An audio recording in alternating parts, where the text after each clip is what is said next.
All the Toastmasters and guests. All of us are survivors in one way or another. After being a single father to my 12-year-old son for 5 years, I met and married the mother of my two youngest children. But 10 years into that relationship, things weren't going so well. But we stayed together for the sake of the children and tried to work it out. It is said that true character emerges during times of difficulties.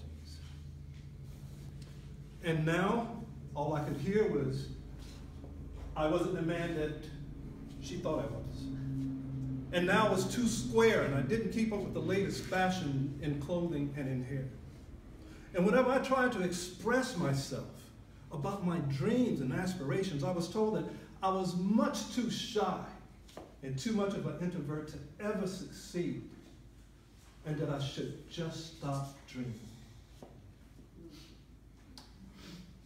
You know the worst part about it? Is that I believed it. I believed every single word. I believed someone else's negative narrative about my own self-worth. Now, was I perfect? Yes. In 2011, I had an on-the-job accident that required 2 surgeries, 1 year apart. 1 month after my last surgery, my wife packed her bags, moved out, leaving me and my 2 sons. Now my household income was cut in half. And to my surprise and disbelief, 12 months later, my job refused to take me back. I felt worthless. After all, my family and my job was part of my identity. I began to fall into deep depression. I even had thoughts of suicide. I began to abuse pain medication, taking anywhere from 10 to 15 tablets a day, kind of hoping that maybe if I took enough, I would just kind of quietly slip away. After all, who would miss somebody like me? I was full of doubt and shame. I would go into my closet and I would have one of those cries where when I go in, I'm looking like myself, and when I came out, I was looking like a Mr. Magoo. I would pray, God, please, please, why me? Help me. You see, I didn't really want to die. I just wanted both the physical and the mental pain to go away. God, please wake me in the morning.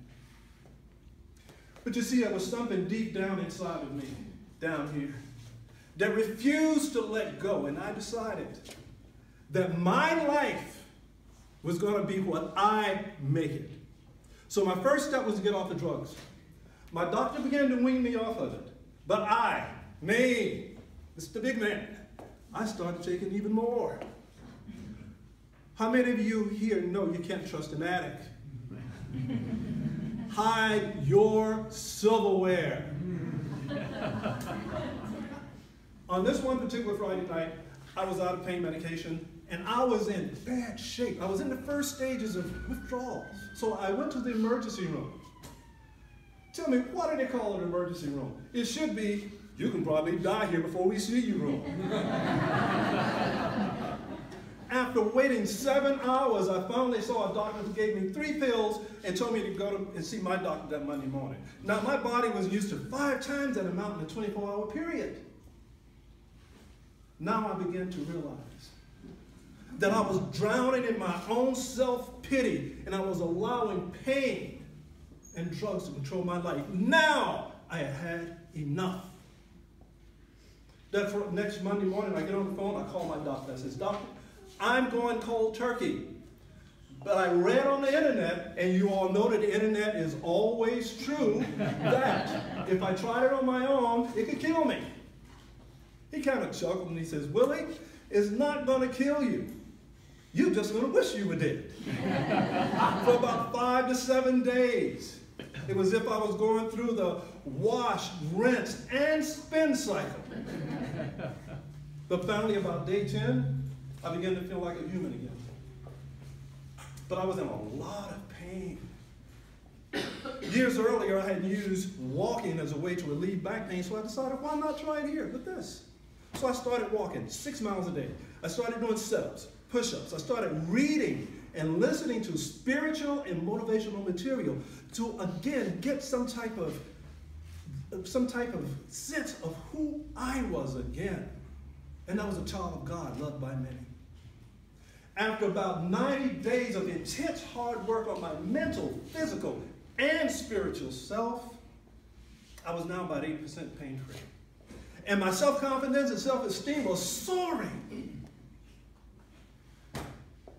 I have something I want to tell each and every one of you here tonight. I want to share this with you. And that is, each and every one of us here can rise up from the deep, dark crevices of believing in someone else's negative narrative about our own self-worth. We all can rise up from a failed marriage and financial disaster.